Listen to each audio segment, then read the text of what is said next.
Bismillahirrahmanirrahim. Alhamdulillahirabbil alamin. Wassalatu wassalamu ala asyrafil anbiya'i wal mursalin wa ala alihi wa sahbihi ajma'in. Subhanaka la ilma lana illa ma 'allamtana innaka antal alimul hakim. Ya alim 'allimna min ilmika kama tarda bihi 'anna. Ya halim khalliqna bi khuluqil hilmi وحققنا بحقائق العلم اللهم علمنا ما جهلنا وذكرنا ما نسينا اللهم يسر ولا تعسر وتمم بالخير أما بعد. Para hadirin yang dihormati sekalian, alhamdulillah kita syukur pada Allah kerana pada pagi yang baik ini kita masih lagi diberi peluang oleh Allah untuk kita berbicara tentang mengenai suasana yang disebut dengan yang pada muka surat 520 kan, kita berhenti cerita tentang titian sirat dan juga bagaimana keadaan orang yang melalui titian sirat ini untuk selamat waktu mana melalui titian sirat nanti. Yang ni yang kita bincang. Tajuk ni tajuk besar sikit, tajuk panjang. Kemudian kita cerita tentang suasana kebanyakan orang dan siapa yang melalui titian sirat itu. Dalam hadis Rasulullah sallallahu alaihi wasallam yang terakhir itu Rasulullah bersabda, orang yang ramai yang menyeberangi sirat dan wanita yang paling banyak yang jatuh di dalamnya. Hadis itu yang kita berhenti pada pengajian yang sudah. Sebab apa wanita ni? Sebab anda sebut sebelum daripada ni, kerana orang perempuan ni orang yang paling senang masuk syurga tapi paling ramai masuk neraka.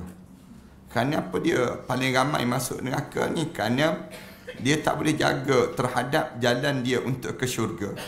Sebab itulah baguslah ada beberapa program-program yang telah dibuat oleh masjid dan sebagainya. Buat program untuk nak tunjuk jalan macam mana orang perempuan ni boleh masuk dalam syurga. Orang perempuan ni dia boleh masuk syurga ni paling mudah dalam hidup dia kerana dia perlu jaga dua perkara saja. Yang pertama dia jaga Allah dan juga Rasul, dan yang kedua dia jaga yang disebut dengan suami dia. Bila dia boleh jaga dua perkara ni, dia boleh masuk syurga pintu mana dia nak. Tapi oleh kerana dia tak boleh nak jaga dua perkara ni, dua perkara ni menjadi sukar untuk dia nak jaga Allah dan juga Rasul. Payah orang perempuan dalam kita jaga Rasul, apa dia? Selawat pada Nabi Muhammad sallallahu alaihi wasallam. Selawat ni kena jadi kebiasaan daripada bibir kita untuk kita sentiasa berselawat dan berselawat. Ni pada diri kita demikian. Lagi kita berusia, lagi banyak kita selawat pada Rasulullah sallallahu alaihi wasallam. Kalau kita tak boleh selawat, maknanya kita zikir yang lain. Zikir ni banyak. Subhanallah wa bihamdih adada khalqih wa ridha nafsih wa zinata arsyih wa midada kalimatih. Ni di antara perkara yang kita jaga dalam hidup kita. Yang kedua, nak jaga hati suami. Ni pun masalah juga. Anda sebut dah sebelum daripada ni. Bila lepas tu ada yang jawab, dia kata, susah-susah jangan ada suami lah Ustaz.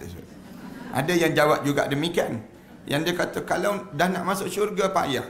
Nak jaga hati suami. Nak jaga hati suami ni pula. Suami ni pula lagi tua lagi banyak PA. Yang ni yang jadi masalah ni pada diri kita. Kita sebut demikian. Tak, dalam hidup kita ni bila kita begitu, pada diri kita, kita kena usaha. Usaha ni ujian kita.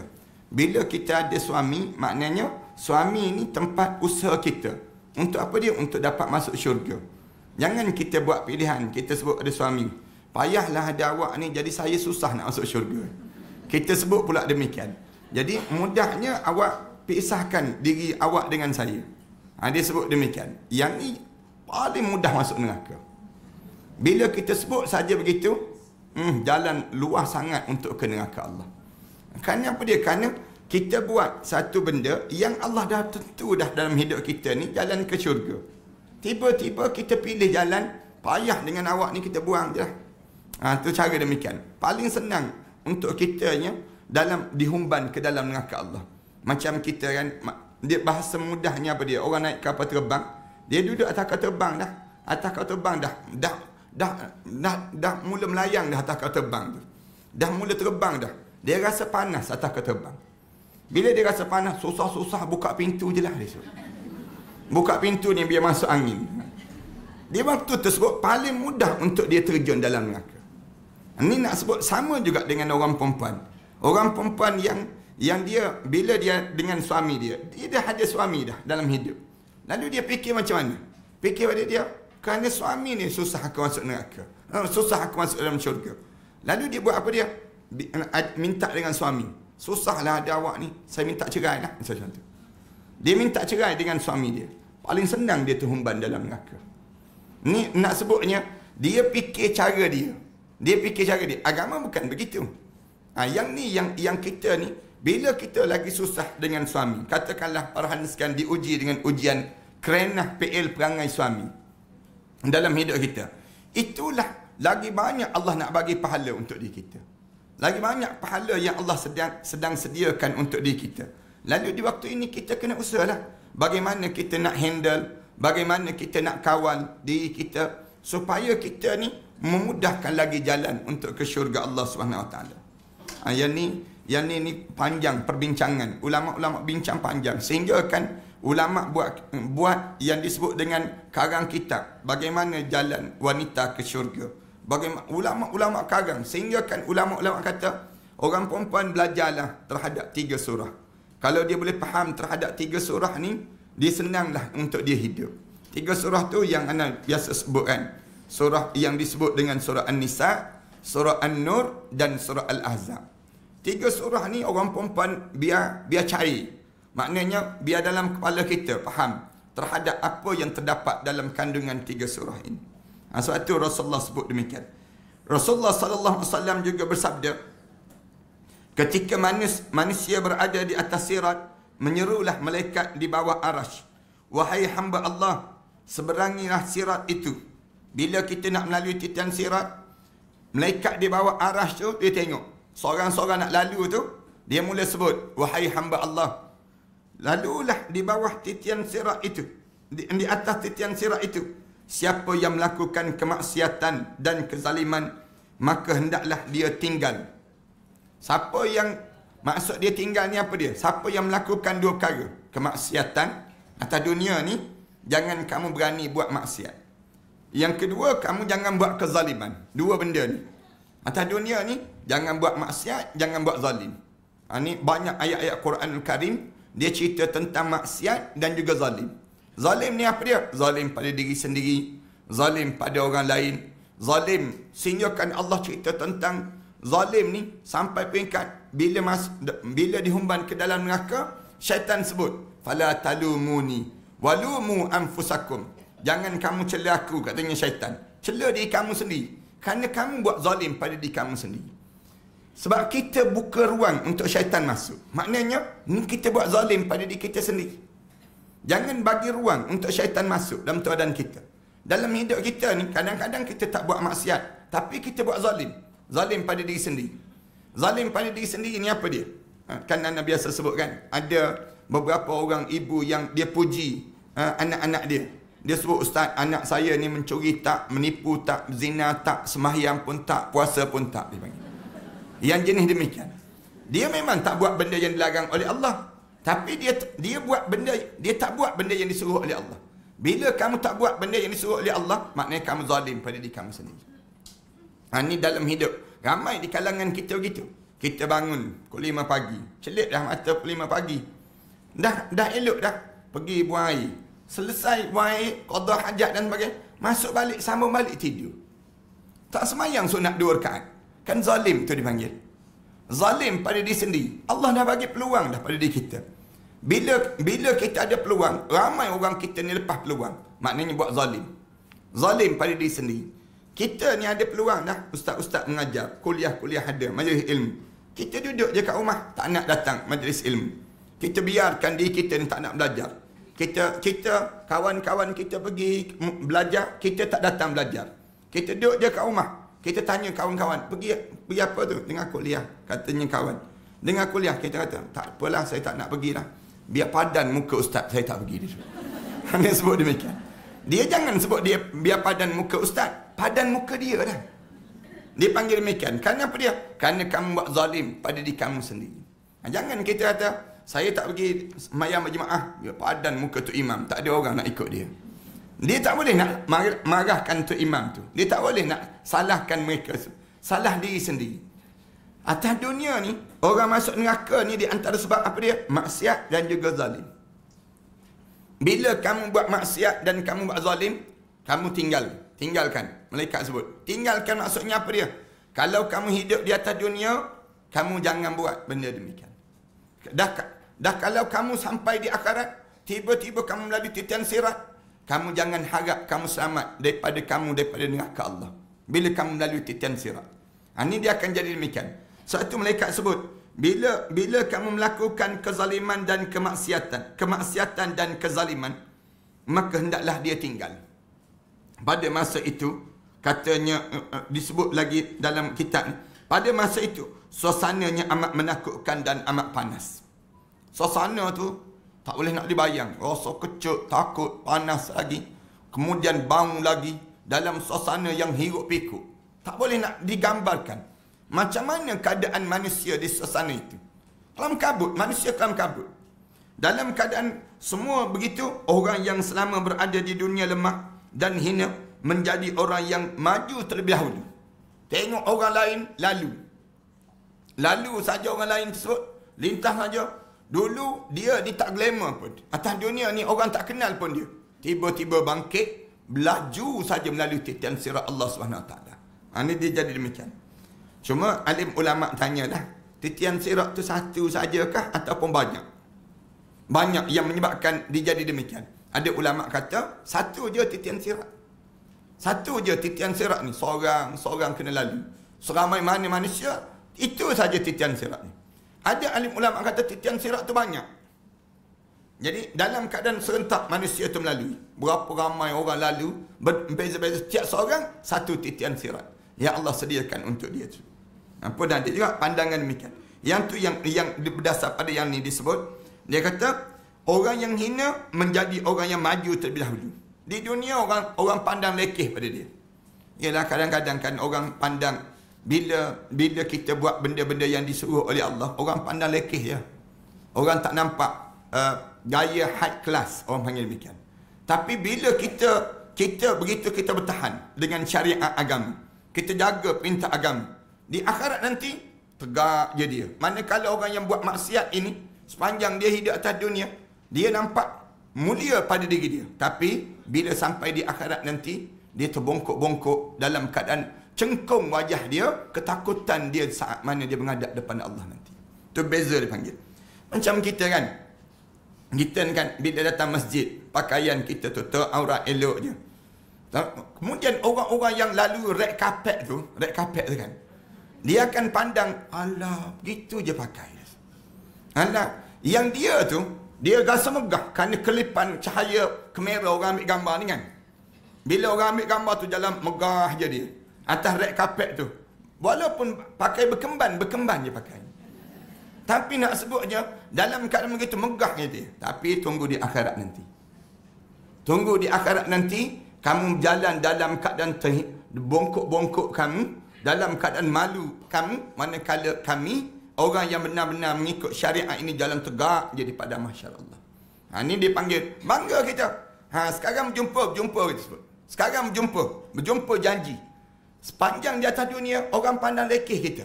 Duduk saja-saja ni, pegang Quran. Orang lain, duduk saja-saja pegang handphone, main Candy Crush dia panggil. Main game tu kan. Duduk layan WhatsApp, layan Facebook dan sebagainya. Kita tak, duduk je baca Quran. Nampak beza kan? Nampak beza. Orang yang duduk baca Quran dengan orang yang duduk scroll segala bahan-bahan dalam internet dan sebagainya. Beza di dunia. Di dunia nampak beza, tapi tunggu di akhirat. Disebut ni gambaran orang ni jalan laju, kemudian dalam keadaan tegak, sedangkan orang yang ketika di dunia maju dan berkuasa menjadi terakhir dan ketinggalan.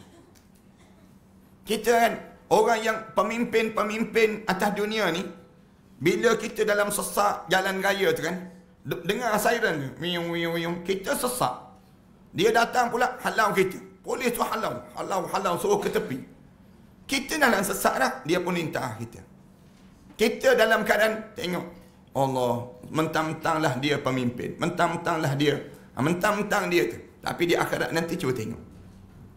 Di akhirat nanti tak kena gaya kamu duduk belakang. Belakang bro, belakang. Tersebut demikian. Belakang terus. Tak ada jalan depan. Kenapa? Hari ni hari masing-masing tunjuk amalan. Ini nak sebut, jangan sombong di dunia. Bila kamu sombong di dunia, kamu akan rendah di akhirat. Merendahlah di dunia. Tawaduklah dalam hidup di dunia. Kamu akan jadi mulia di akhirat. Itu cara di dalam hidup kitanya, diajar demikian. Allahu Akbar. Macam-macam gaya kan orang kita. Dulu-dulu orang isap rokok ni kan. Isap ni, depan kita ni. Fuh tiup depan kita. Lepas tu buat gulung. Asap rokok tu gulung. Gulung, macam-macam gaya dia buat demikian. Isap rokok kan, nampak megah dia. Orang yang buat benda yang demikian. Tapi tunggu kamu di akhirat. Tunggu kamu di akhirat. Malu kamu di padang mahsyar Allah nanti. Ini berjalan demikian. Kemudian semuanya melalui sirat, mengikut baik dan buruk amalan masing-masing. Lalu tu berdasar pada amalan di atas dunia. Atas dunia ni, kita jaga betul-betul amalan kita. Tak payah peduli orang dah. Jaga diri kita. Maksudnya, jaga keluarga kita. Bagi tahu. Bila kita dalam masyarakat, jaga masyarakat kita. Ini suasana kita. Kenapa kita jaga sekarang? Nak suruh kita selamat di akhirat nanti. Tu yang kita tak peduli orang kata apa pun. Wala yakhafuna laumata laim. Tak rasa takut dengan celaan orang mencela. Kita kadang-kadang kita tulis satu benda, orang cela kita, caci maki kita. Tak, kita kata, kita tak pernah takut pun dengan caci maki orang. Kita tak pernah bimbang pun dengan celaan-celaan manusia. Ini cara pada diri kita. Ketika giliran umatku melaluinya, mereka berkata, wahai Muhammad, wahai Muhammad. Rasulullah sallallahu alaihi wasallam cerita, bila umat aku lalu saja di atas titian sirat ni, masing-masing sebut, wahai Muhammad, wahai Muhammad. Aku mahu segera membantu mereka kerana rasa kasih sayang aku kepada mereka itu. Namun Jibril menahanku. Bila dia panggil, ya Muhammad, wahai Muhammad, wahai Muhammad, aku datang nak tolong umat aku ni. Jibril tahan aku. Jibril tak bagi. Jibril tak bagi ni. Jibril kata apa dia? Aku lalu berdoa sekuat suaraku. Aku sebut, waktu mana malaikat Jibril tahan tu, aku sebut Rasulullah kata, wahai Tuhanku, samakanlah umat aku. Ya Allah, samakanlah umat aku. Malaikat Jibril tahan. Aku nak pergi tolong selamat. Dalam keadaan gitu, malaikat Jibril tahan aku sebut, ya Allah, samakanlah umat aku. Samakanlah umat aku. Hari ini aku memohon bukan untuk diri aku lagi, ya Allah. Bukan untuk Fatimah anak perempuanku. Sementara itu para malaikat berdiri di kiri dan kanan sirat dan berdoa, wahai Tuhan, samakanlah, samakanlah. Tiap kali mana umat Rasulullah ni nak lalu tu, kita, manusia ni panggil Rasulullah, ya Rasulullah, samakanlah. Muhammad, samakanlah. Panggil ni, aku nak tolong malaikat Jibril tahan. Jangan tolong. Jangan tolong. Dalam keadaan jangan tolong tu, aku sebut ada Allah. Ya Allah, samakanlah, samakanlah umat aku. Aku bukan doa untuk dia aku. Aku bukan doa untuk anak perempuan aku, Fatimah. Tapi aku berdoa untuk umat aku, ya Allah. Rasulullah sallallahu alaihi wasallam sebut begitu. Malaikat pun diri kiri kanan ni melihat nak suruh selamat ni. Dalam keadaan demikian rupa, wahai Tuhan, samakanlah, samakanlah orang yang melakukan kemaksiatan gugur ke dalam neraka. Tiba-tiba orang yang buat maksiat tu jatuh, lebum jatuh dalam neraka tu. Malaikat Zabaniyah mengikat mereka dengan rantai besi dan belenggu dan menyeru pada mereka, bukankah kamu semua sudah dilarang melakukan perbuatan dosa itu? Malaikat ni sebut, kamu tak tahu ke benda yang kamu buat ni dosa? Atas dunia, orang yang buat dosa ni dia tahu buat dosa ni dosa. Siapa yang buat dosa tu dia tahu dia buat dosa tu dosa. Dia tak mungkin dia tak tahu. Kerana dosa yang dia buat tu, kalau orang lain nak buat juga, dia marah kalau sekiranya orang lain nak lakukan. Kita ni kan, orang yang nak buat contoh yang mudah apa dia? Orang yang tinggalkan solat. Dia tinggal solat, tapi dia sentiasa berdoa supaya zuriat dia mendirikan solat. Dalam hidup kita ni kan, kita ni curi barang orang. Anda pernah buat contoh kan? Kita curi barang orang. Katakanlah kita tak sedar. Ini dosa, ini dosa. Tapi bila kita curi barang orang, Balik-balik simpan barang yang dicuri ni, orang lain datang curi balik barang ni. Barang yang kita curi ni, datang orang lain. Datang curi barang yang kita curi ni. Misal contoh yang mudahnya. Pencuri ni akan marah pada pencuri tersebut. Pencuri ni marah.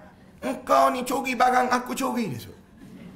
Barang aku letih-letih mencuri, engkau datang curi balik. Maknanya apa dia? Jahat kan perbuatan tu. Dia tahu dosa tu dosa. Dia contoh apa dia? Perogoh-perogoh ni. Dia rogoh-rogoh orang, satu hari orang rogoh dia pula macam contoh. Bahasa yang mudah ni. Dia marah tak marah? Marah. Kerana apa dia? Dosa ni orang tahu benda tu dosa. Dia tahu dosa ni dosa. Mencuri, dia tahu. Pencuri, orang isap dadah. Dia isap dadah. Suatu hari, penghisap dadah juga datang nak kahwin dengan anak perempuan dia. Dia setuju tak? Dia tak setuju. Dia tak setuju. Dia kata tak boleh. Engkau hisap dadah. Engkau, padahal dia pun hisap dadah. Dia tak nak orang lain datang untuk buat khianat pada keturunan dia. Ini nak sebut gambaran apa dia? Gambaran bagaimana dosa ni, manusia tahu itu dosa. Dia mustahil dia tak tahu. Orang yang tak tutup aurat kan? Orang yang tak tutup aurat. Berapa ramai dah anak disebut orang perempuan yang dia berjumpa dengan anak yang dia tak tutup aurat. Dia kata malulah depan ustaz disebut. Dia datang bila berjumpa tu pramugari minta nak sebut. Pramugari ni bila dia datang, ustaz disebut. Terkejut dia, ustaz tu dia malulah depan ustaz disebut. Malulah depan ustaz. Dia berpakaian sedemikian rupa. Maknanya dia tahu tak dosa? Dia tahu dosa. Dia tahu dosa. Yang jadi tak malu tu, ustaz, ustaz, boleh selfie tak ustaz? Yang jadi tak malu sikit. Yang jadi tak malu minta nak selfie. Tapi nak sebutnya yang jadi malulah ustaz. Minta maaf lah ustaz disebut. Maknanya apa dia? Dia tahu tu dosa. Dia tahu tu dosa. Yang anda pergi masuk dalam premium lounge ni kan? Masuk dalam premium lounge tu, tiba-tiba bila kita pergi lalu kawasan nak minum air tu, ada kawasan Arab. Ada kawasan Arab sebelah. Tengok orang Melayu kita. Orang Melayu kita yang buka paip Arab tu sendiri. Dia tengok ustaz. Ustaz dia terkejut dia. Macam mana hukum saya kerja tempat ni ustaz? Misalnya demikian. Anda jawab dosa. Dosa terus. Kita jawab demikian. Maknanya, ya ustaz, lepas tu saya nak kerja apa? Anda kata, lebih baik sapu sampah tepi tu lagi. Anda sebut demikian. Sapu sampah tu jauh lebih mulia daripada kamu yang hidangkan benda demikian. Kita sebut saja demikian. Senyap je dia. Yang lelaki tersebut. Nak sebutnya gambaran, dia tahu ke dosa ni? Tahu dosa. Bila dicampak dalam neraka tu, memang layak pun kena. Para hadirin sekalian, satu lagi, Allah ni dia pemurah dengan hamba dia. Pemurah dan pemaaf dengan hamba. Kita ni niat nak buat dosa, Allah tak tulis lagi dosa. Kita ni kan niat nak buat dosa, Allah tak tulis dosa. Kita berjalan nak buat dosa, Allah tak tulis lagi dosa. Kita, bila kita pergi dah mula buat dosa tu, baru Allah tulis satu je dosa. Satu je dosa. Kemudian kita ni beza dengan kita nak buat benda yang baik. Nak buat benda yang baik, niat je nak buat benda yang baik. Niat je, pagi bangun tidur, pagi Jumaat nak pergi dengar kuliah Ustaz Ahmad Dasuki dah, misal contoh. Baru niat dapat pahala dah. Tengok beza dia panggil. Kita pun bersiap pergi ambil wuduk, siap semua nak pergi. Pun pahala Allah tulis 10 kebaikan. Tulis dah kebaikan. Sampailah kita datang duduk, tunggu Ustaz tak sampai pula, misal contohnya. Dengar celoteh kat Salwa dulu, misal contohnya. Di waktu ini semua ni pahala lagi pada diri kita. Bila mula kita belajar je, pahala lagi Allah tulis pada diri kita. Nak sebutnya pemurahnya Allah. Bila pemurahnya Allah, tiba-tiba dosa ni yang kita buat dosa ni, satu je Allah tulis, masuk juga neraka, memang jahat sungguh kamu. Memang jahat sungguh. Nak sebutnya gambaran apa dia? Kerana tak layak pun kita buat dosa ni, Allah tulis satu je. Saya buat contoh tadilah, pagi-pagi bangun tidur tu pening kepala. Ni pening ni tak mengompak lagi dah ni. Misal contohnya, dia pun mula telefon kawan, jom kita berjumpa, mengompak sikit-sikit. Misal contohnya, Dia baru telefon je, ajak kawan dia. Jom, kawan dia sebut demikian. Jom, kawan dia sebut. Jom tu Allah tak tulis lagi dosa. Tak tulis lagi. Bila bertemu, tak tulis lagi. Bila mula je mengumpat, baru tulis satu dosa. Tengok bagaimana pemurahnya Allah dengan hamba. Kemudian, bila kita sebut, lepas pada kita mengumpat tu, mengumpat ni bergunung dah dosa. Bergunung dah kita mengumpat dosa tadi. Tiba-tiba, kita sebut saja. Subhanakallahumma wa bihamdika ashhadu an la ilaha illa anta astaghfiruka wa atubu ilaik. Habis dosa-dosa tadi. Padam terus dosa-dosa tadi. Nak sebutnya pemurahnya Allah. Tiba-tiba yang kenapa kita bawa dosa juga ke akhirat ni? Menandakan apa dia? Kamu sombong. Kamu sombong atas dunia. Buat dosa, kamu megah dengan dosa. Megah dengan dosa ni. Ada orang kita kan, saya tak semayang pun, tengok saya tak semayang pun, tak ada apa-apa pun. Tengok saya karaoke, baca Quran tak boleh, tak ada apa-apa pun. Tengok saya, dia sombong dengan dosa. Sebab tu, bila sebut demikian, malaikat tanya pada dia. Malaikat Zabaniyah tanya, kamu tak tahu ke kamu buat ni satu dosa? Kamu buat dia, sampai kamu terhumban dalam neraka ni, sehingga kan kamu ni sedang buat dosa. Dilarang melakukan perbuatan dosa tu. Kamu tahu? Bukankah sudah disampaikan kabar azab neraka ni? Azab neraka ni, ramai mana dah orang bagi tahu pada kamu tentang azab neraka ni sendiri. Sebut, sepanjang kita hidup kan, bila kita buat satu benda tu pada anak-anak kita, keluarga kita, tersebut. Bukan mak yang marah, bukan umi yang marah. Tapi siapa yang marah? Allah yang marah. Kita sebut demikian. Bila Allah marah, marah kemuncak marahnya Allah pada hamba ni apa dia? Masuk neraka. Itu kita ajar demikian. Benda yang dilarang oleh Allah, jangan dibuat. Benda yang disuruh oleh Allah, buat. Kerana kemuncak kasih sayang Allah pada hamba, dia beri syurga. Itu dipanggil kemuncak dia. Bila Allah ni sayang sungguh pada kita. Allah sayang sungguh pada kita. Benda apa yang Allah akan bagi? Syurga. Itu kita ajar pada keluarga kita. Yang menyebabkan dalam hidup ni, bukan nak pada harta. Bukan nak pada yang disebut dengan tahta. Bukan nak yang ni. Tapi yang kita nak syurga. Yang kita dapat syurga. Yang bahayanya, dihumban ke dalam neraka. Bila dihumban ke dalam neraka ni, ditanya, tidakkah sudah disampaikan kabar azab kepada kamu di atas dunia dahulu? Bukankah kamu semua diperingatkan dengan pelbagai peringatan? Allah bagi peringatan demi peringatan. Nak suruh kita ingat. Jangan buat, jangan buat. Jangan buat ni, peringatan macam-macam cara Allah buat. Kita tak terbayangkan. Ana pergi ke Palu tu tengok di Balarua pun. Hari yang keempat berlaku tsunami di Palu dan gempa di Palu, Ana sampai. Ana sampai tu, tengok suasana yang dahsyat, mengerikan. Bunyi lagi suara-suara angin-angin yang menakutkan dipanggil. Kita dengar lagi bumi itu bunyi lagi gaungan sayup-sayup suara orang dalam bumi. Dengar lagi waktu tu. Hari yang keempat tu kita sampai tu, kita meremam bulu roma ni, tak usah nak cerita dah. Nak sebutnya, kita dirasa takut sungguh. Pergi di Balarua. Balarua ni tempat yang kena pusar tu. Pusar tu, kemudian disedot, kemudian dicampak naik ke atas. Keluar api tu. Sejauh mana? Anak datang balik baru ni, hari Jumaat lepas tu, anak datang balik, tengok, lalu pula kawasan tersebut. Pergi. Rupa-rupanya kawasan tu seluas mana?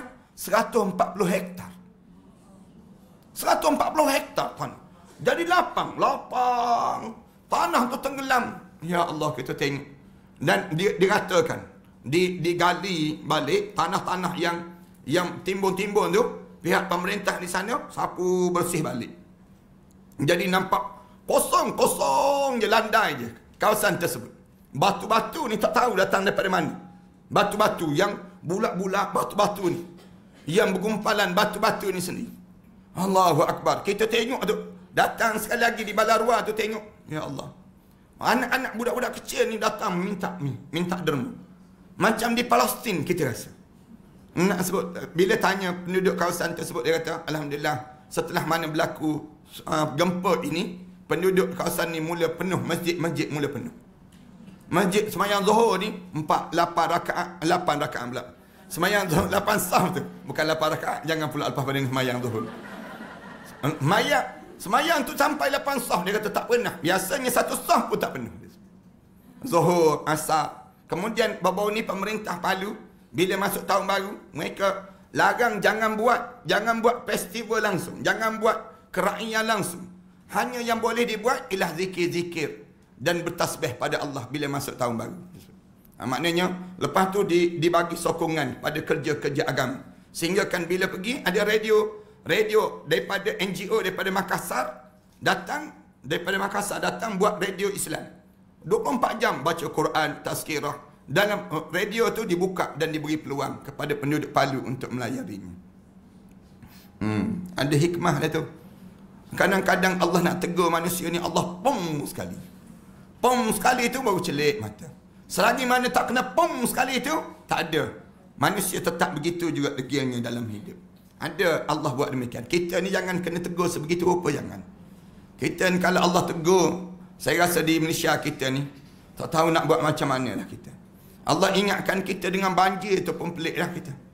Tengok dengan banjir tu kan, air menderu datang tu, dah takut dah kita. Ngeri dah. Kuala Kerai tu, boleh tenggelam tu, bandar Kuala Kerai tu kita boleh tengok tenggelam sebegitu. Meremang bulu roma kita. Kena disebut banjir. Yang disebut kota tinggi, jadi kota rendah macam contoh. Sama juga bila kena banjir. Semua ni peringatan Allah. Allah bagi banjir dulu. Kena dulu. Tapi kalau Allah tegur kita dengan peringatan-peringatan yang dahsyat, yang ni kita tak mampu nak buat apa-apa di saat yang kena demikian. Bukankah telah datang pada kamu semua Nabi pilihan untuk di kamu?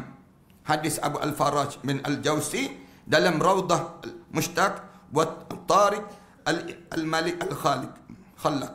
Sekarang renungkan apa yang dapat menyelamatkan kamu semua daripada perasaan takut apabila melihat sirat dan kehalusannya itu. Tuan kita Imam Qutubi ni disebut, cuba kamu renung, wahai orang yang belajar, macam mana diri kamu saat mana kamu nak melalui titian sirat itu. Cuba pandang diri kita, bangun malam-malam duduk, kita yang itikaf senyap je. Kita pejam mata, bayangkan suasana kita. Di saat mana kita melalui titian sirat nanti, lemparkanlah pandangan pada kegelapan neraka Jahannam yang berada di bawahnya itu.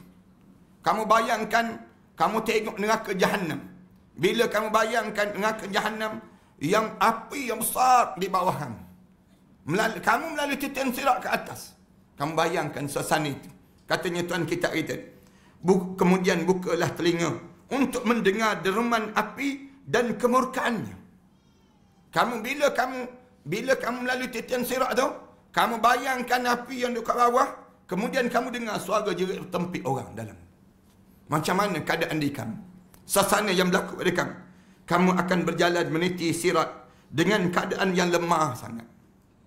Kamu bayangkan diri kamu jalan tu letih, lesu, tak bermaya. Nak melalui titian sirat. Hati yang gemetar, berdebar-debar. Di saat mana kamu nak melalui itu, kaki kamu pula menggigil dan belakang yang berat dengan dosa. Kaki pula mengeletar kaki kamu. Belakang kamu pula berat dengan dosa. Kamu bayangkan suasana itu. Kamu duduk menung sekali. Adik kamu banyaknya aku. Macam manalah aku. Tak ada suara berada sekali. Tak boleh nak bayang suasana yang kita nak lalu kesukaran berjalan di muka bumi terasa lebih ringan dibandingkan dengan kemarahan sirat itu sendiri. Payah kita melalui di atas muka bumi ni. Jalan hidup kita ni yang kita lalui, sama ada payah kita berjalan ini ataupun melalui pengalaman perjalanan hidup kita melalui ujian yang banyak ini, lebih sukar kita melalui di titian sirat itu. Yang tu yang menyebabkan berdebar-debar diri kamu. Hati kita ni berdebar-debar aja dalam diri kita ni. Kenapa? Macam manalah nak melalui titian sirat nanti? Macam manalah keadaan yang suasana itu dengan dosa-dosa yang kita lakukan? Bagaimana jika kamu meletakkan sebelah kaki kamu sementara kamu merasakan kemarahannya? Cuba kamu bayangkan, kamu jalan tu, kaki sebelah lagi tu duduk terangkat. Kamu jalan atas titian sirat. Kemudian kaki kamu sebelah lagi tu terangkat. Allahu Akbar. Kemudian kamu dipaksa meletakkan kaki kamu yang lain. Manusia di hadapan kamu jatuh dan tergelincir. Kamu bayangkan seorang-seorang jatuh depan kamu yang sedang berjalan di hadapan kamu. Kerana malaikat Zabaniyah menolak mereka ke dalam neraka dengan pengait dan besi yang runcing. Di saat mana mereka lalu tu, ada kait yang tarik-tarik pula. Kaki kamu sebelah je. Sedang berdiri. Bunyi deruman kat bawah ni lagi. Tuan kita ni cerita.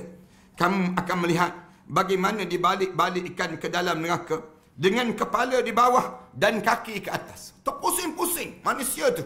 Terpelanting-pelanting dalam api tu. Dalam api, kamu tengah melalui titian sirat tu. Kamu bayangkan suasana itu. Kemudian, alangkah buruknya pemandangan pada masa itu, kesukaran yang amat tinggi dan juga amat sempit yang perlu dilalui. Ni kalau kita boleh buat macam ni, malam-malam kita panggil anak-anak kita, duduk sekejap. Pejam mata kita sebut, pejam mata. Pejam mata. Kemudian bayangkan suasana yang nak ditunjukkan ini. Kita membaca ayat-ayat macam ni. Baca ayat macam ni. Bayangkan. Bila dibayangkan, kita dengar, pejam mata jangan buka. Bayangkan kita sebut. Sebagaimana tuan kita sebut. Bayang melalui titian yang sempit, yang halus. Kemudian belakang tu berat. Kemudian bayangkan lagi, kaki terangkat sebelah. Tengok kat bawah tu api. Tengok macam mana orang tergulung-gulung kat bawah. Kamu bayangkan suasana ni. Suasana yang dilalui. Kamu akan rasa amat dahsyat. Di saat itu, yang kita akan lalui pada diri kita ini. Sifat sirat. Habis tajuk ni. Kemudian, sebahagian ulama' berpendapat bahawa hadis dalam bab ini menjelaskan mengenai sifat titian sirat. Sifat titian siratul mustaqim yang lebih halus daripada rambut dan lebih tajam daripada mata pedang. Lebih tajam daripada mata pedang itu sendiri.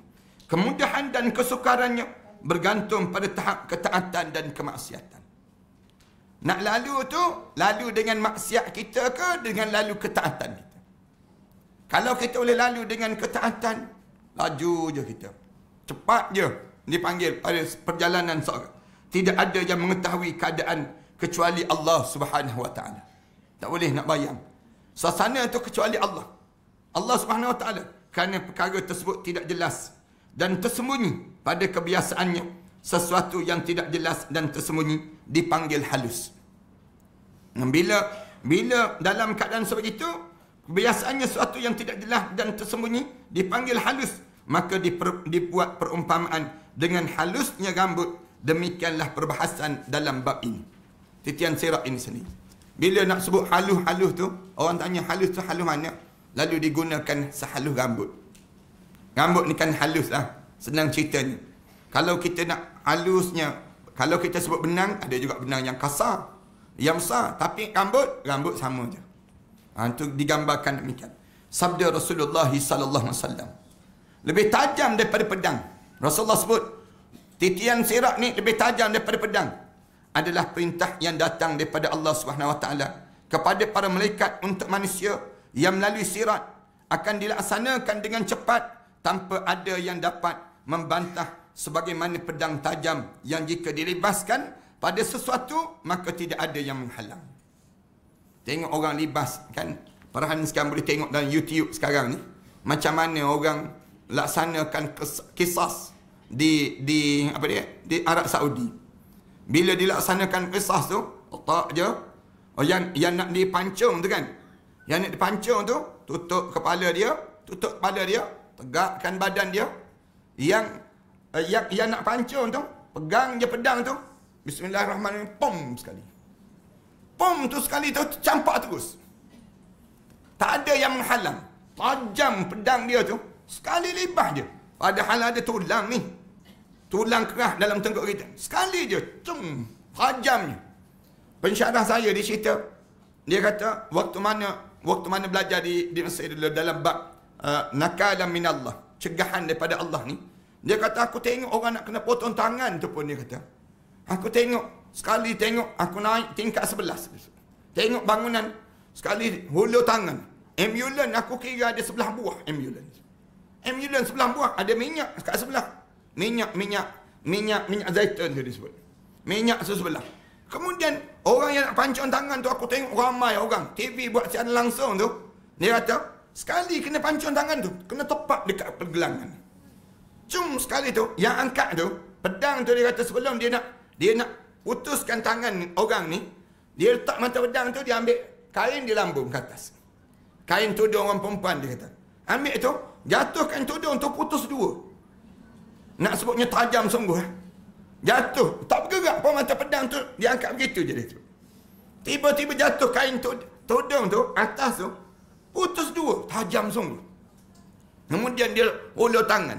Bila hulur tangan tu dia kata, aku heran, dia kata, tengok yang Amula ni sebelah buah, nak potong tangan seorang je.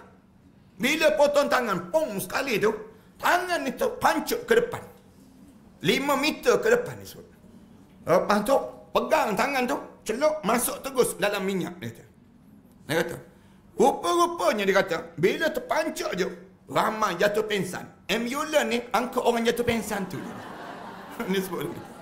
Ingat ke dia angkut yang ni? Yang potong tangan tu tak. Ambulan tu angkut yang tu.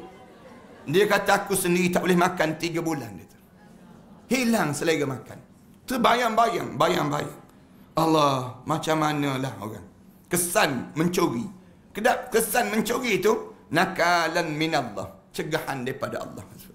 Sebab tu Allah Subhanahu Wa Taala sebut, bila as-sariq was-sariqatu faqta'u aydiyahuma. Orang lelaki yang mencuri, orang perempuan mencuri, potong tangan mereka sebut.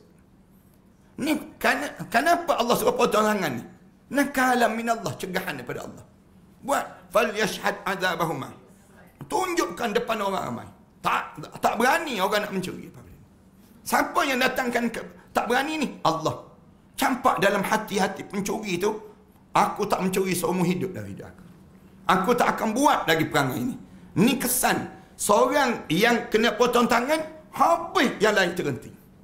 Tengok bagaimana pencegahan yang datang daripada Allah. Allah bagi, dipanggil demikian. Tapi orang kita, dia tak percaya. Ada yang dulu kan orang kita, atau kalau kena potong tangan, ramai makan sup tangan lah. Dia ejek demikian. Kalau begitu, tak maju ekonomi orang Islam. Orang Islam je yang kena potong tangannya, orang Islam lah tu. Dia jadi demikian. Dia ejek dan ejek. Akhirnya, tak nak terima Al-Quran Karim. Terima akal dia yang lebih utama. Dia rasa demikian. Padahal Allah dah jelas nak. Dengan tujuan apa dia? Pencegahan. Bayangkan tajamnya pedang itu. Tu pedang dunia. Ni bukan pedang dunia ni. Pedang akhirat. Tajam setajaman ni. Nak lalu tersebut. Atas titian yang sedemikian rupa. Tajam mata pedang ini. Melalui titian. Kemudian pada para malaikat untuk manusia, yang melalui sirat akan dilaksanakan dengan cepat. Tanpa ada yang dapat membantah. Sebagaimana pedang yang tajam, yang jika dilibas pada suatu, maka tidak ada yang menghalangnya. Tak ada yang boleh menghalang. Ada yang berpendapat bahawa sirat benar-benar lebih tajam daripada pedang. Lebih tajam lagi daripada pedang. Dan lebih halus daripada rambut. Pendapat ini berdasar penjelasan bahawa malaikat berdiri di kedua sisi sirat, dan sirat mempunyai pengait serta hujung yang runcing. Lagi hujung, lagi halus. Lagi hujung, lagi halus. Maksudnya, siapa yang berjalan di atasnya akan terjatuh ke bawah, dan ada yang terjatuh kemudian bangkit kembali. Ada yang jatuh, naik balik. Waktu mana jatuh di titian sirat itu. Kemudian ada juga orang yang berjalan di atasnya, diberi cahaya mengikut pijakan kedua kakinya. Ada yang berjalan di atas dia tu, ada cahaya. Dia nampak cahaya di atas pijakan kaki. Ini mengisyaratkan bahawa orang yang berjalan di atasnya adalah dengan menjejak kaki. Padahal sebagaimana diketahui bahawa kehalusan rambut bukan seperti ini. Ulama-ulama bincanglah tentang sirat ni macam mana sebenarnya. Sebahagian ulama lain berpendapat bahawa perkara tersebut hanya kiasan. Ada ulama lain yang sebut ni kiasan dia, yang digambarkan. Bantahan tuan kita kata, saya bantah. Saya tak setuju dengan pandangan ini. Ni cara orang belajar lah. Dalam kitab ni dia buat pandangan orang yang tak betul tu pun dia masukkan. Kemudian dengan tujuan dia nak rot balik, dia nak jawab balik ajaran-ajaran yang disebut ini sendiri. Ni teknik dalam tuan kitab kita ni mengajar. Padahal kita nak suruh kita ni berilmu.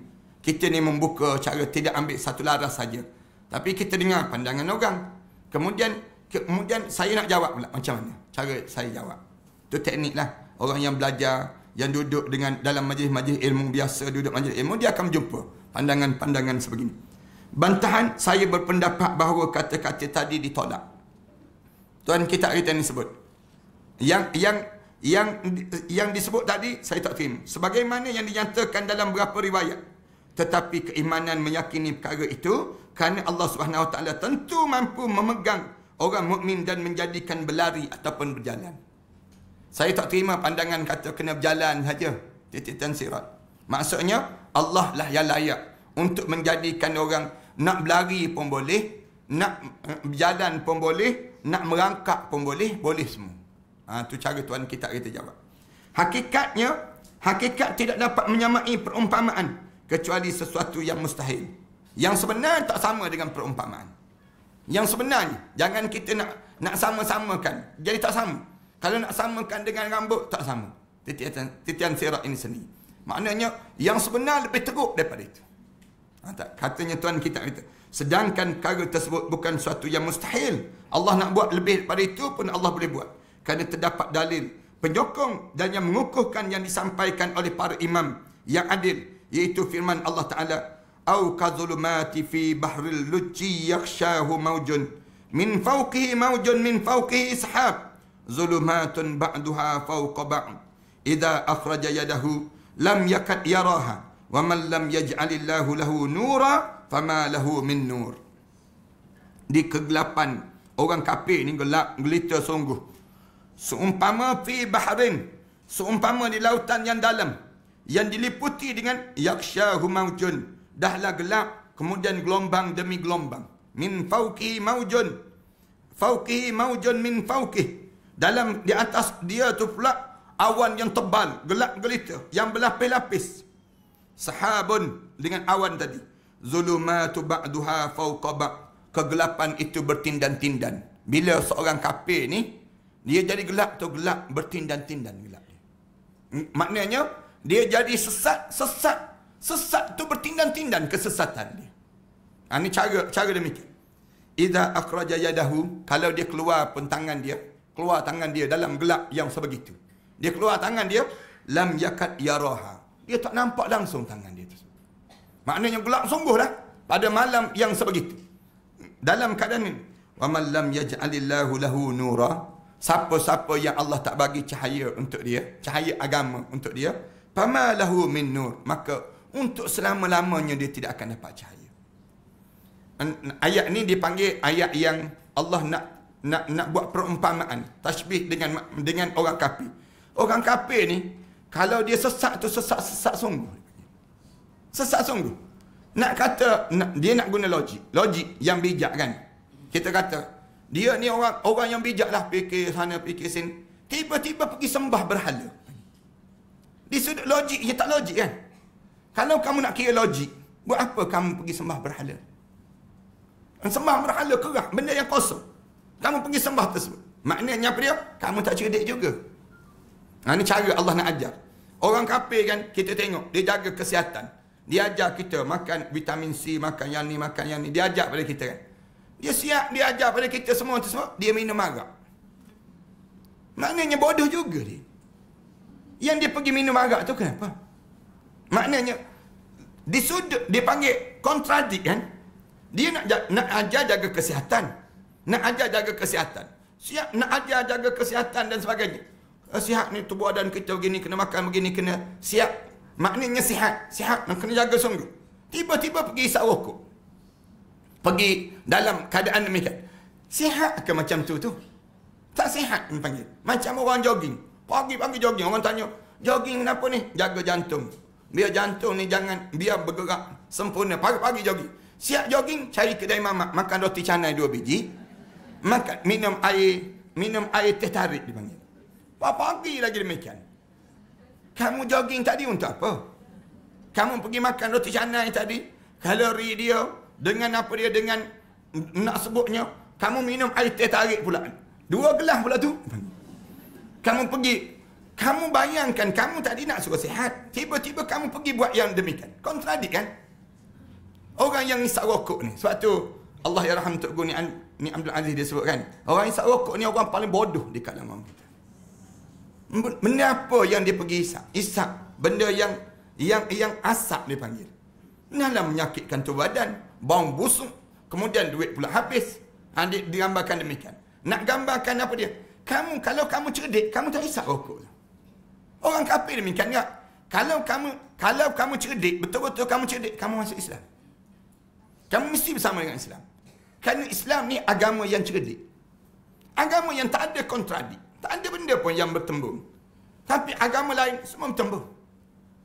Yang mereka buat tu sendiri. Mereka sebut, mereka tak nak pada yang dinamakan dengan apa dia. Mereka tak nak akal rosak. Mereka minum arak. Mereka minum arak. Kan akal kamu jadi rosak. Maknanya tak cerdik pada diri kamu. Tu yang anak bila pergi jumpa dengan anak-anak kita di luar negara kan. Dengan belajar medik dan sebagainya. Anak pergi ke Ireland. Bila anak-anak kita dia cerita, Ustaz, dia kata, bila kami dalam universiti, pensyarah ni, dia buat pop quiz. Dia buat quiz. Dalam, dah kami berjaya jawab, kami tertinggi, dia bagi hadiah beer. Dia bagi wine. Dia bagi arak, Ustaz, dia kata. Arak tu pula nak suruh minum dalam tu terus. Macam mana, Ustaz, dia sebut? Dia sebut demikian. Anak kata, jangan buat. Bagi tahu pada doktor tu. Bagi tahu pada pensyarah tu. Saya orang Islam. Saya dimuliakan oleh Allah untuk jaga akal. Kita sebut demikian. Bagi tahu pada mereka. Biar mereka tahu. Mereka respect terhadap kita ni sini. Nak sebutnya gambaran. Dalam hidup kita ni. Kamu nampak cerdik-cerdik. Tiba-tiba kamu buat benda yang bodoh. Maknanya apa dia? Nampak kebodohan kamu. Kan viral sehari dua ni. Hakim dengan ketua peguam dan berjoget kan berjoget. Dengan Siti Kasim tu kan berjoget kan. Kamu ketua hakim negara. Kamu peguam negara. Kamu pula pergi berjoget dengan Siti Kasim tu kenapa? Nampak bodoh kamu. Standard kamu tu jatuh terus. Maknanya kamu tu tinggikan kedudukan kamu. Tiba-tiba kamu berjoget. Kamu pergi menari dalam pesta sebegitu. Dalam orang boleh rakam, orang boleh ambil viral. Kalau di negara maju, dah lama dah letak jawatan. Dah, bila orang viral macam ni kan, kalau negara panggil apa dia, Jepun dan sebagainya, mesti mereka letak jawatan terus. Tempat kita ni ketua hakim negara, relax je. Dan mereka memang mereka nak pun tempat tu. Mereka dah dapat dah. Mereka nak pun posisi ketua peguam negara. Mereka dah dapat. Mereka nak pada ketua hakim negara. Mereka dah dapat. Menteri kehakiman. Mereka dapat. Mereka dapat semua sekarang. Yang tengah-nganga kita orang Islam. Kita orang Islam tengok. Padan muka itu. Padan muka kita lah. Kerana apa dia? Kerana kita je membiarkan kebodohan itu datang balik pada diri kita. Ni keadaan dia panggil suasana yang berlaku di kalangan kita. Ni di dunia Allah cerita. Di dunia pun kamu gelap. Di akhirat bertindan-tindan kamu ni. Sampai peringkat kamunya tak nampak lagi jalan terang dalam hidup kamu. Kalau kamu hulur tangan, kamu tak nampak dah tangan kamu. Allah cerita, kemudian idza akhraja yadahu, kalau kamu keluar tangan dalam kegelapan itu, nak tengok tangan kamu, lam yakad yara. Allah kata, tak nampak lagi dah. Jalan-jalan untuk pulang kepada jalan agama tak ada dah. Diriwayatkan daripada Yahya bin Al-Yaman. Dia berkata, aku melihat seorang yang sedang tidur. Rambut dan janggutnya kelihatan hitam. Dia bermimpi melihat manusia dikumpulkan. Dan tiba-tiba ada sungai daripada api dan titian yang di atasnya berjalan manusia. Dia dipanggil, lalu dia masuk ke atas titian itu. Dia melihatnya seperti pedang yang tajam dan bergerak ke kiri dan ke kanan. Lalu rambut dan janggutnya berubah menjadi putih terus. Allahu Akbar. Manusia. Rambut janggut hitam mula-mula. Bila kemudian dia tengok tak ada apa-apa lagi. Kemudian aku mimpi ni. Dia sebut titian sirap, melalui titian sirap. Ada yang ulama-ulama ni kan warung dia tu sampai dia mimpi benda-benda macam tu. Salehnya dia tu sehingga kan boleh dijadikan ilmu. Dia panggil mimpi alim ulama ni. Dia kata aku tengok sampai titian sirap. Kita ni mimpi kena kerja hantu tiap-tiap malam ni. Beza kita dengan dia. Kita mimpi ni tak indah langsung. Dia ni mimpi benda yang suasana yang akan lalu. Satu suasana yang menjadi ilmu untuk diri kita. Dia kata aku mimpi ada orang yang hitam rambut. Janggut dia ni hitam, cantik. Kemudian dia tengok dalam keadaan manusia berkumpul. Tiba-tiba ada sungai daripada api. Ada sungai yang marak daripada api ni sendiri. Aku tengok suasana yang berlaku pada dia. Kemudian ada titian yang di atas dia berjalan pula manusia. Yang berjalan manusia di atas titian itu. Kemudian dia lepas malu tengok orang tersebut, lalu dia dipanggil untuk dia melalui pula. Bila dia dipanggil nak melalui titian itu, disebutnya dia melihat seperti pedang yang tajam bergerak ke kiri dan ke kanan. Dia tengok titian tu macam pedang sedang tergerak kanan kiri. Pedang yang tergerak itu, titian sirat tersebut, tiba-tiba hitam rambut dia dan putih janggut dia tadi, hitam janggut dia tadi berubah menjadi putih dan menjadi janggut dia pun menjadi putih. Berubah terus. Maknanya apa dia? Terfikir-fikir, terbayang-bayang, tak boleh nak digambarkan. Takutnya manusia saat itu berubah di sekelip mata saja kerana ketakutan yang amat dahsyat. Kita ni kan kalau kita takut sungguh, ada orang Melayu kita ni kalau takut sungguh sampai terkencing. Kan kita ni bila takut sungguh, terkencing, tak sedar yang terkencing. Kerana takut sungguh. Nak sebutnya takut. Ni tak terkencing dah. Berubah. Rambut tu yang hitam berubah jadi putih. Janggut yang hitam berubah jadi putih. Kerana apa dia? Kerana takut sungguh saat yang sedemikian. Maksud surah Maryam ayat yang ke-71 mengenai perkataan wariduha ni kita sambung pada minggu yang akan datang insyaallah. Sallallahu ala Muhammad wa ala alihi wa sahbihi wa sallam. Walhamdulillahirabbil alamin. Jemaah sekalian, ada orang tanya ni, jemaah tanya, benarkah gelaran Sayyidina Ali karamallahu wajhah itu diberikan oleh puak Syiah dan tidak digunakan oleh ahli sunnah wal jamaah? Tak digunakan oleh ahli sunnah wal jamaah. Kalimah yang disebut dengan karamallahu wajhah ini dimuliakan oleh Allah pada wajah dia, bukan digelarkan oleh puak Syiah je, tetapi digelarkan juga oleh di kalangan kita. Kenapa digelarkan oleh Sayyidina Ali ni dengan wajah yang tak pernah disentuh, dimuliakan wajah dia? Kerana dia tak pernah sujud. Dalam hidup dia ni satu-satu sahabat yang awal yang masuk Islam, yang hidup dia kenal Islam terus. Sahabat-sahabat yang lain semua dia melalui berhala, melalui yang disebut dengan agama-agama lain. Ali karamallahu wajhah, dia dapat dimuliakan wajah dia ni kerana dia tak pernah sujud selain daripada Allah SWT. Lalu digelarkan pada dia karamallahu wajhah. Ada pun yang sebut, dia kata gelaran Syiah pun sebut benda demikian. Manakala kita ahli sunnah pun sebut juga, sama je. Kita tidaklah kata kerana Syiah tersebut-sebut maka kita tak boleh sebut. Tak begitu. Pada diri kita ada yang betul-betul kita tak boleh terima. Ada yang salah Syiah pada akidah dia, keyakinan dia kata Ali yang lebih patut layak jadi Nabi. Itu salah. Itu salah. Itu tak patut. Dan dia menghina Abu Bakar, menghina Umar dan sebagainya. Yang tu salah lah. Manakala yang dia gelarkan ini tak ada masalah pun. Gelaran ini pun gelaran yang penuh dengan kemuliaan. Dalam kitab kita ni pun asalnya ada. Itu karamallahu wajhah, kemuliaan di sisi Allah Subhanahu wa taala.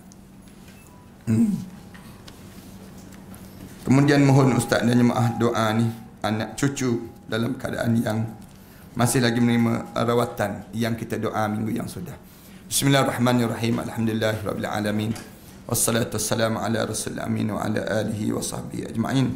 Allahumma ighfir dhunubana wa liwalidina warhamhuma kama rabbayana shaghira wal jami'il muslimina wal muslimat wal mu'minina wal mu'minat al ahya'i minhum wal amwat. Allahumma shfi mardana wa mardal muslimin khususan ila Bilal bin Ahmad Syahidi. Allahumma shfi mardah, Allahumma syafi anta syafi la yughadiru saqama. Rabbana alayka tawakkalna wa ilayka anabna wa ilayka al-masir. Rabbana ja'alna muqimas salah wa min zurriyyatina rabbana wa taqabbal du'a. Rabbana hab lana min azwajina wa zurriyyatina qurrata a'yun waj'alna lil muttaqina imama. Rabbana atina fid dunya hasanah wa fil akhirati hasanah wa qina adzaban nar. Walhamdulillahirabbil alamin.